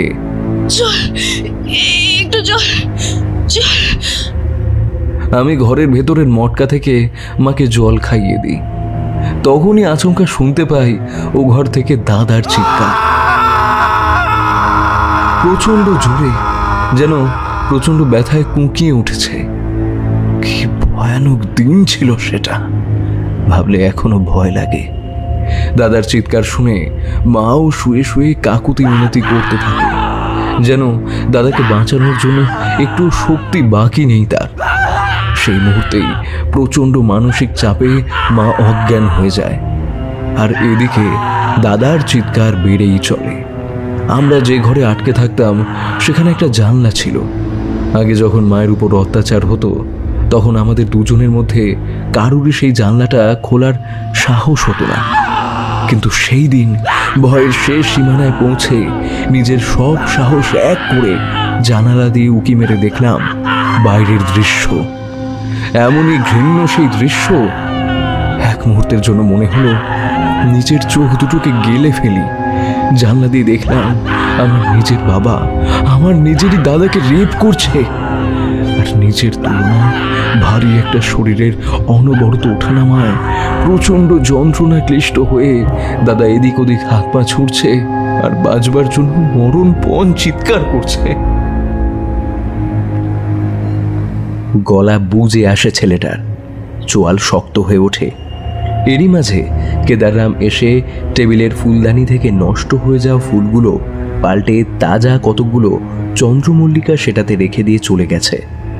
আবারও ছেলেটি বলতে শুরু করে, সেদিনও বুঝিনি কতটা ব্যথা দাদাকে পেতে হয়েছিল। পরে যেদিন নিজের উপর সেই একই যন্ত্রণা আছড়ে পড়ে, সেদিনই বাবা নামের ওই নরকের কীটটার প্রতি আমার মনে জন্ম নেয় অসহনীয়, অতুলনীয় ঘৃণা, চূড়ান্ত ঘৃণা। দিনের পর দিন আমাদের উপর সেই অত্যাচার চলতে থাকে। মায়ের অবস্থা দিনের পর দিন অবনতির দিকে এগিয়ে যায়। আমরা দিনের পর দিন খেতে পাই না। কে খেতে দেবে? মা তো তখন দুর্বল, আর আমরা তখন প্রতিদিন ওই মানুষরূপী নরকের শয়তানটার গামের খিদে মিটিয়ে চলেছি। এইভাবেই খিদে তৃষ্ণায় আমরাও দুর্বল। খাওয়ার জন্য বাড়িতে একটা দানাও বাকি নেই। তারপর ওই কুত্তা ভাবটা শরীরের শেষ প্রাণরসটুকু শোষণ করে নিচ্ছে। এভাবেই একদিন আমার মায়ের শোনানো দেবী রক্তদন্তিকার গল্প আমার মনে পড়ল। কিভাবে দেবী দাঁত দিয়ে পিষে অসুর বৈপ্রচিত্তকে বধ করেছিলেন। তখনই মনে হলো, সবার মধ্যেই তো ভগবান থাকে, পারবো না আমি মানুষের বেশধারী ওই অসুর বৈপ্রচিত্তকে বিনাশ করতে? আমার ভাবনা শেষ হয় না। একদিন যায়, দুদিন যায়, আমি অপেক্ষা করতে থাকি একটা সুযোগের। দাদা আমার কথায় সায় দেয়। তারপর একদিন আবার ওই নরকের কীটটা এসে আমাদের ঘরের দরজা খোলে। ওই দিন চেয়েছিলাম আজকে যেন সে দাদাকে নিয়ে যায় আর আমি পেছন থেকে তার ভবলীলা শেষ করে দেব। কিন্তু হলো তার উল্টোটা। পিশাচটা সেদিন ধরল আমাকে। তখন কোনো ক্রমে সুযোগ বুঝে দাদাও ঘর থেকে বেরিয়ে আসে। এরপর অসুরটা আমাকে ধরে আমার পরনের সব কিছু ছিঁড়ে ফেলে একটানে। সেদিন ভয়ের লেশ অবধি আসতে দেয়নি নিজের শরীরের উপর। মনে মনে ভেবেছিলাম, আর বেশিক্ষণ তো নয়, করে নে যা পারিস। খানিক বাদে পেছন থেকে দেখি দাদা একটা ক্রিকেট ব্যাট নিয়ে লোকটাকে মারতে আস্তে আস্তে এগিয়ে আসে। একদম কাছে এসে যখন দাদা ব্যাট দিয়ে আঘাতটা করতে যাবে, তখনই দেখি পিশাচটা হাত দিয়ে ধরে ফেলে সেটাকে, আর প্রচণ্ড রাগে এক ধাক্কায় ঢেলে ফেলে দেয় দাদাকে। হাতের ব্যাটটা সপাটে বসিয়ে দেয় তার উপর। ওখানেই রক্তে ভিজে গিয়ে অজ্ঞান হয়ে গড়িয়ে পড়ে যায় দাদার দেহটা।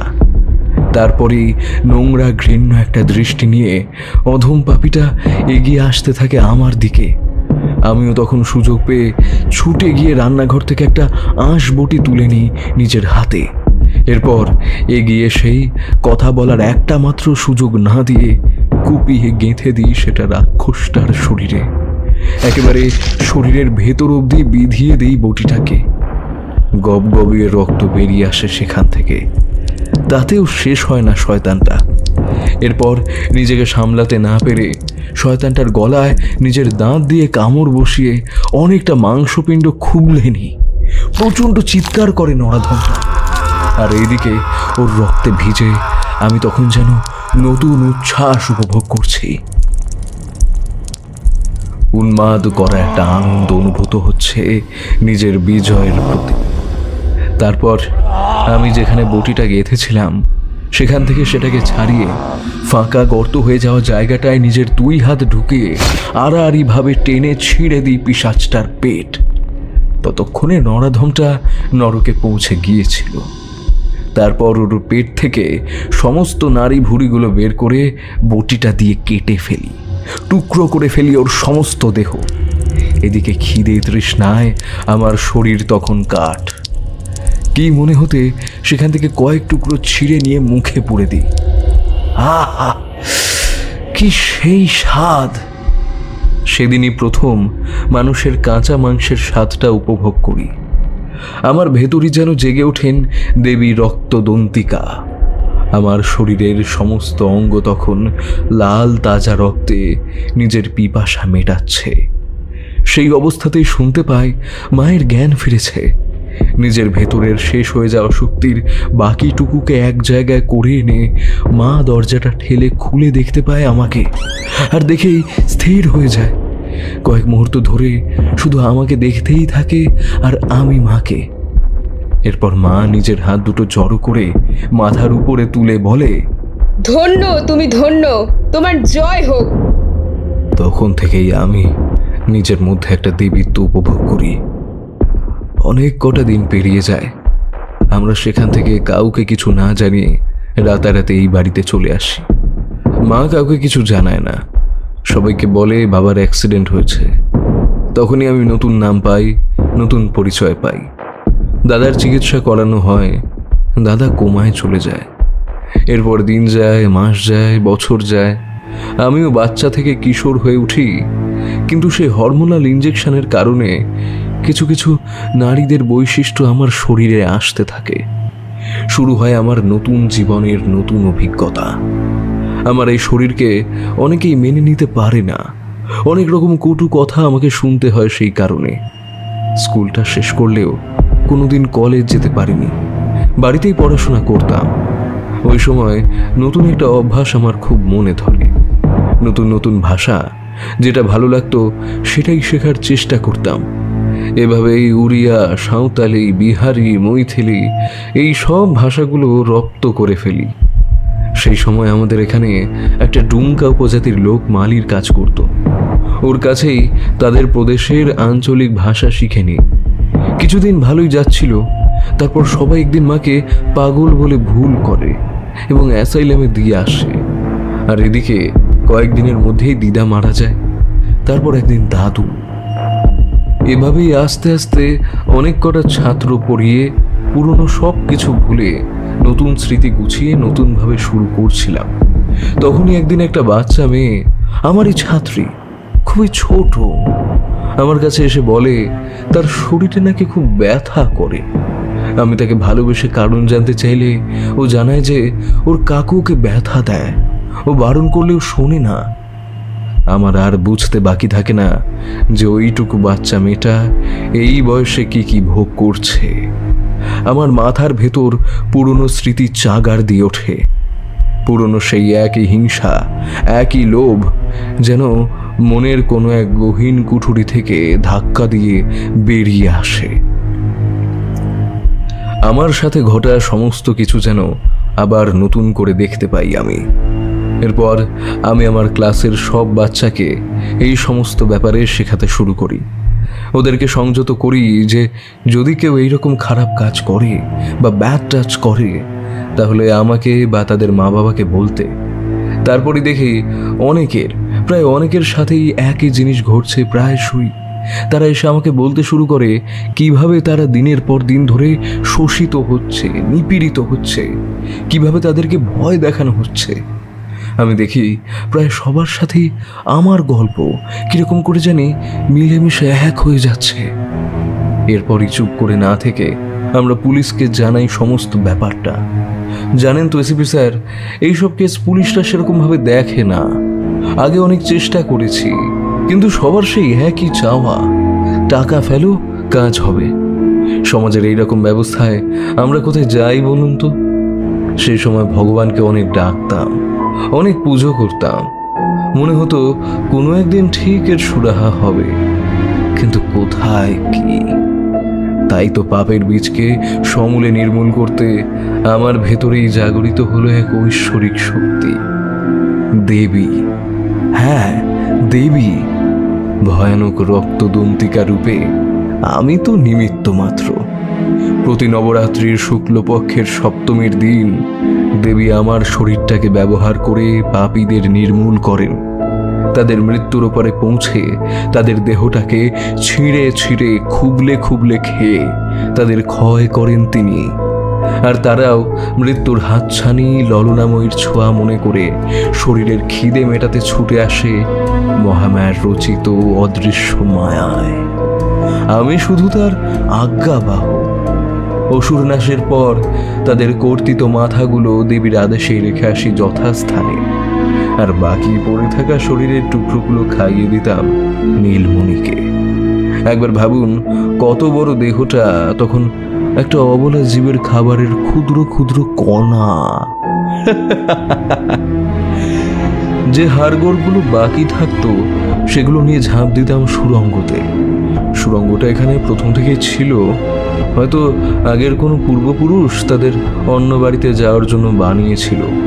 দাদুর বারণ ছিল ওটার ধারে কাছে যাওয়ার, কিন্তু দাদু মারা যেতেই সেটা নতুন করে আবিষ্কার করিয়া সেটার মুখটা খোলে একটা পুরনো ভগ্নপ্রাপ্ত বাড়িতে। সেখানেই মাটি চাপা দিয়ে আসি মরার হাড়গুলো। জায়গাটা বেশ ভালো জানেন তো স্যার। মাঝে মাঝে সেখানে যেতাম নাচ করতে, কখনো গাইতে। সেই রকম একদিন হঠাৎ করে সেখানে আপনি চলে আসেন। তাড়াতাড়িতে পালাতে গিয়ে কখন যে পা থেকে নুপুরটা খুলে গেল বুঝতেই পারিনি। ওটাই খুব বড় ভুল ছিল আমার। আর মাথাগুলো বাইরে রাখবার উদ্দেশ্য যাতে আপনারা সেই পাপীর পরিচয় জেনে তার এই রকম পরিণতির কি কারণ সেটা বুঝতে পারেন। কিন্তু আপনারা তো নিজের কর্তব্য বিস্মৃত হয়েছেন, নিজের আসল দায়িত্ব ভুলে অসীমের দিকে হাত বাড়িয়েছেন। এতক্ষণ সবটা শুনছিলেন জয়দীপবাবু। কিছুক্ষণ ধরেই কিরকম একটা অস্বস্তি হচ্ছিল তেনার। এবার তাকে থামিয়ে তিনি বললেন, কিন্তু নবরাত্রি যদি হয় তাহলে সেটা তো দুবার হয়, একবার চৈত্র মাসে আর একবার এখন। তাহলে তুমি জুন মাসে খুন করলে কেন? নিজের রক্তচক্ষু নিয়ে আবারও রোমহর্ষক দৃষ্টি জয়দীপ সরকারের দিকে টিকিয়ে রেখে যান্ত্রিক ধাতব গলায় ছেলেটি বলে, আবার এটা খুন নয়, এটা শাস্তি, পাপ কর্মের শাস্তি, কর্মফল এটা। আর এরকম লঘু বিষয় আপনাদের মতো কলির দাসেদের বোঝার কর্ম নয়। তাই বৃথা চেষ্টা না করে ফিরে যান। জয়দীপবাবু এবার ধমকে ওঠেন। হাঁফাতে হাঁফাতে তিনি বলেন, যেটুকু জিজ্ঞেস করা হয়েছে সেটুকুর উত্তর দাও, না হলে পরিণাম খুব খারাপ হবে। উত্তরে ছেলেটি একটু হেসে বলে, নবরাত্রি দুবার নয় 4 বার আসে। একটা চৈত্র নবরাত্রি, দ্বিতীয় আষাঢ় নবরাত্রি, তৃতীয় আশ্বিন মাসের নবরাত্রি, আর চতুর্থ মাঘ মাসের নবরাত্রি। আষাঢ় আর মাঘ মাসের নবরাত্রিকে গুপ্ত নবরাত্রি বলে। ফলে প্রতি নবরাত্রিতেই নবপত্রিকা থাকে, আর সেখানেই পুজো পান দেবী রক্তদন্তিকা। তার কথা শেষ হতেই আরো কিছু জিজ্ঞেস করতে যাবেন এমন সময় প্রচন্ড জোরে কাশতে শুরু করেন এসিপি সরকার। কাশতে কাশতে বুক ধরে প্রায় সোফা থেকে মাটিতে পড়ে যাওয়ার আগে চকিতেই অরুণাভ চিৎকার করে ওঠে, কেদার রাম, রেশমি রুমাল লাও। তৎক্ষণাৎ তীর বেগে কেদাররাম কোথা থেকে একটা রুমাল নিয়ে এসে হাজির হয় সেই ঘরে তাদের পেছনে। মুহূর্তে অরুণাভর চোখের ইশারা বুঝে এক ঝটকায় সেই রুমালটাকে চেপে ধরে পাশে থাকা টিম মেম্বার সরবাণীর নাকের উপর। মিনিট কয়েক প্রচণ্ড ছটফটানির পর তীব্র ঝাঁঝালো একটা গন্ধে তার শরীরের সমস্ত অঙ্গ নিস্তেজ হয়ে লুটিয়ে পড়ে সোফাতেই। তখনই এক পৈশাচিক আনন্দে হাততালি দিয়ে ওঠে অরুণাভ নামক ছেলেটি।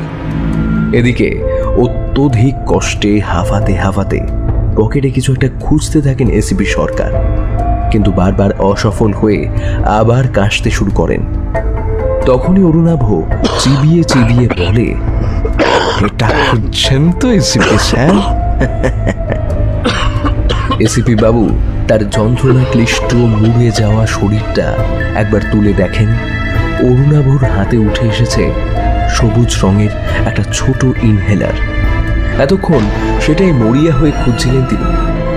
সামনে পেয়ে মরণপণ চেষ্টায় সেটাকে লুফে নিতে যেতেই আবার সেটা সরিয়ে নেয় অরুণাভ। হেলে হেলে সাপের মতো একটা গলায় বলে ওঠে, এসিপি স্যার, কিছুটা হাত সাফাই আমিও জানি। প্রথম দিনই আপনার পকেটে ইনহেলারটা দেখে বুঝেছিলাম আপনার অ্যাস্থমা আছে। তাই আজ দালান থেকে ভেতর ঘরে আসার সময় সুযোগ বুঝে এটাকে হাতিয়ে নিলাম, আর আপনি টেরও পেলেন না। অ্যাস্থমাতে চন্দ্রমল্লিকা কতটা প্রভাবশালী হয় এটা বোধহয় জানতেন না, তাই না? বলতে বলতেই প্রচন্ড একটা কান এঁটো করা হাসি দিয়ে ইনহেলারটিকে ঘরের কোথাও দূরে ছুঁড়ে ফেলে দেয় সে। প্রচন্ড কষ্টে বুক চেপে ধরে জ্ঞান শূন্য হওয়ার আগের মুহূর্তেই সরকারবাবু সাপের মতো বুকে ভর দিয়ে টেবিলে রাখা ফুলদানিটাকে এক ঝাপটায় ফেলে দেন। টেবিল থেকে ফুলগুলো তখন ছড়িয়ে পড়ে মাটিতে তারই পাশে। আর নিতে পারেন না এসিপি বাবু। নিঃশ্বাস না পেয়ে বুক চেপে ধরে মাটিতেই লুটিয়ে পড়েন। এদিকে চেয়ারটা ঠেলে উঠে পড়ে অরুণাভ। এগিয়ে এসে মাটিতে পড়ে থাকা সরকারবাবুর পকেট থেকে ফোনটা বের করে সে। রেকর্ডারটা অফ করে ডিলিট করে দেয় সমস্ত ফাইল। ফোনটাকে টেবিলে রেখে হিস শেষে গলায় একবার বলে ওঠে, ভারাকা কুন্তা নির্বাচিত। অনেকটা সময়ের পর সুকমলের দেওয়া জলের ছেটায় চোখ খোলেন সরকারবাবু। জ্ঞান ফিরে পেতেই ধর্মরিয়ে উঠে তিনি শঙ্কিত কণ্ঠে জিজ্ঞেস করেন, সুকমল, সুকমল সে কই? অরুণাভ কোথায়? পাশ থেকে সর্বাণী বলে, স্যার, ও সুইসাইড অ্যাটেম্প্ট করেছে। কি? আর ওর চাকর কেদাররাম? প্রশ্ন করেন জয়দীপবাবু। উত্তরে সুকমল বলে, স্যার, ও পালিয়েছে। আমি তো আপনার প্ল্যান মতোই বাইরে ফোর্স নিয়ে দিয়েছিলাম। অনেকক্ষণ কেটে গেল, তবুও কোনো খবর নেই। কি করবো স্যার, বুঝে উঠতে পারিনি। অনেকক্ষণ ধরে সর্বাণীর কল পেয়ে ওর কাছেই সবটা জানতে পারি। Damn it! কোথায় সুইসাইড করেছে? স্যার, ঠাকুর ঘরে। চলো সেখানে, কুইক। ঠাকুর ঘরে পৌঁছে জয়দীপবাবু দেখেন কালো চামুন্ডা মূর্তির হাতের তীক্ষ্ণ তলোয়ারটা রক্তে রঞ্জিত হয়ে তখন মাটিতে লুটোচ্ছে, আর তার ঠিক সামনে লাল রঙের সাদা কলকা কাটা মেঝেতে উপুর হয়ে পড়ে রয়েছে একটা দেহ। গলার কাছ দিয়ে তখনও অনবরত গল গলিয়ে রক্ত গড়িয়ে চলেছে। চোখ দুটো খোলা, দৃষ্টি শূন্য। পাশেই সাদা দেওয়ালে কিছু একটা লেখা রয়েছে। সেদিকে এগিয়ে যান জয়দীপবাবু। ঝুঁকে পড়ে দেখেন রক্ত দিয়ে গোটা গোটা অক্ষরে লেখা রয়েছে কতগুলো লাইন। ইত্থং যদা যদা বধা দানবোত্থা ভবিষ্যতি। পড়ে মানে বুঝতে পারেন না তিনি। ঘাড় ফিরিয়ে শুকনো গলায় সুকমলকে বলেন, লাশটাকে বাইরে নিয়ে যাওয়ার ব্যবস্থা করো, আর কেদাররামের কোনো খোঁজ পাওয়া গেলে আমাকে ইনফর্ম করবে। আপাতত কেস ক্লোজড।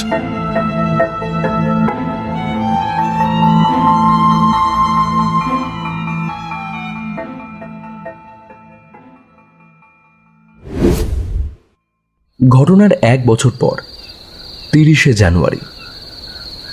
শীতের রাত, খুবই নিশুতি এবং নিঝুম এক পরিবেশ। গভীর শান্ত সেই পরিবেশে রাস্তার কুকুরগুলো যেন নিজের আস্তানা ছেড়ে বেরোতে ভয় পাচ্ছে, আগলে নিচ্ছে নিজের চতুষ্পদ শাবকদের। আকাশে আজ শুক্লা সপ্তমীর অর্ধেক চাঁদ নিজের শোভা বিকিরণ করে আত্মাভিমানে ভাসমান। হ্যাঁ, আজ সপ্তমী, গুপ্ত মাঘী নবরাত্রির সপ্তমী। এমনই সময় একটা ছোট বাড়ির দরজা খুলে ভেতরে প্রবেশ করলো একটা বলিষ্ঠ চেহারার পুরুষ। ঢুকেই সামনের দৃশ্য দেখে একেবারে চমকে উঠল সে। বাইরের নিভু নিভু আলোয় দেখা যায় জানালার কাছে আলো আধারির খেলায় এক অপরূপ লাস্যময়ী নগ্না তার অভাবনীয় মোহময়তা নিয়ে দাঁড়িয়ে রয়েছে পেছন ঘুরে। উত্তেজনায় চোখের পাতা অবধি ফেলতে ভুলে গেল পুরুষটি। সেই বিস্তার বদনাকে দেখে শরীরের প্রতিটি রোম যেন অজানা কোনো অনুভূতিতে কাঁটা হয়ে দাঁড়িয়ে গেল তার। কিন্তু এ কি? মুহূর্তে সামনে দাঁড়িয়ে থাকা সেই অতুলনীয় রূপ ও ঐশ্বর্যের অধিকারিণী এক লহমায় পুরুষটির কাছে এসে তার গলার ফুলে যাওয়া শিরার উপর আঙুল রেখে ঝকঝকে একটা ধারালো ছুরি বসিয়ে অত্যন্ত ক্ষিপ্রতায় টেনে দিল আড়াআড়ি ভাবে। ইস! ফিনকি দিয়ে রক্ত বেরিয়ে এলো সেখান থেকে। বলিষ্ঠ পুরুষটি কিছু বোঝার আগেই মরণাপন্ন অত্যধিক যন্ত্রণা এসে শিথিল করে দিল তার সমস্ত দেহ। কয়েকবার চিৎকার করার চেষ্টা করল সে, কিন্তু শ্বাসনালী চিড়ে যাওয়ার কারণে তার নিজেরই রক্ত ছলকে সেখানে ঢুকে পড়ে বেরিয়ে এলো কয়েকটা গোঙানির আওয়াজ। কাঁপতে কাঁপতে মাটিতে পড়ে গেল পেশল পুরুষ দেহটি। এমন সময় কোথা থেকে অদ্ভুত কর্কশ গলায় একটা নিশাচর রাতের নৈশব্দ ছিঁড়ে দিয়ে ডেকে উঠল। তার সাথে সঙ্গ দিয়ে ভেসে এলো খলখলে গলায় ভয়ানক এক মাতাল করা হাসির শব্দ।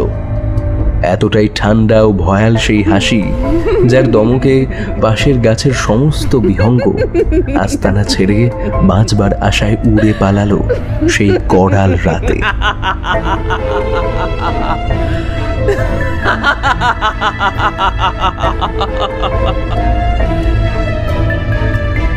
উপন্যাসটি শেষ করে সব শেষে দাড়ি টানলো মেয়েটি। এতক্ষণ লিখতে লিখতে হাতটা বেশ ব্যথা করছিল। হাতের এতগুলো আংটি, কাঁকন, বালা, মানতাসা নিয়ে লিখতে যথেষ্ট কষ্টই হচ্ছিল। হাত থেকে কয়েকটা গয়না খুলে পাশে রেখে লাল রঙের পাতলা তরলে পূর্ণ কাচের গ্লাসটায় একটা চুমুক দেয় সে। অন্ধকারে তার মুখে অজান্তে একটা হাসির রেখা ফুটে ওঠে। পানীয়টাকে সম্পূর্ণ শেষ করে রাঙা পায়ে ধীরে ধীরে ছন ছন শব্দ করে ঘরের জানালার দিকে এগিয়ে যায় সেই আধারমণি।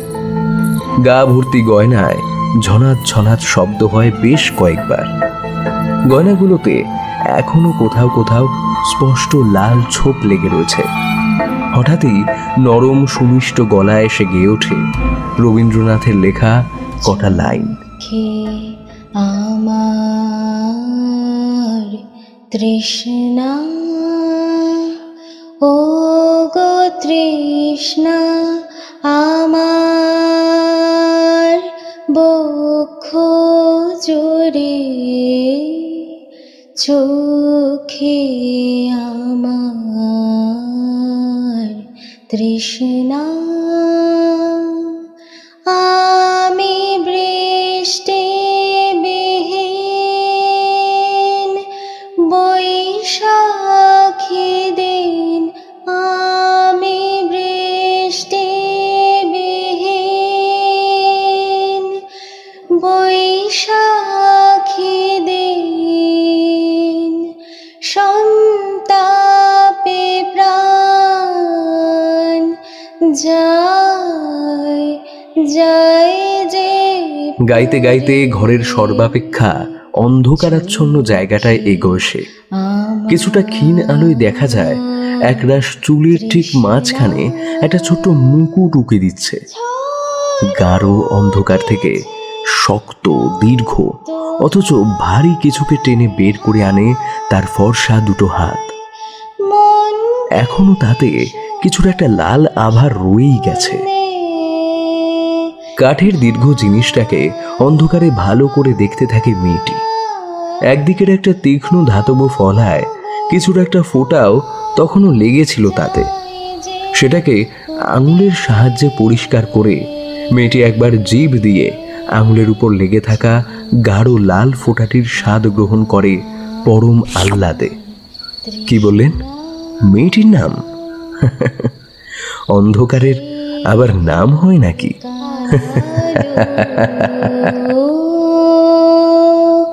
কালো হয়ে শেষ কালো, কালো কালো হয়ে সে শুকালো। এতক্ষণ ধরে শুনছিলেন অয়ন দাসের লিখিত গল্প মায়াংমাখা ডাঁটার অন্তিম পর্ব।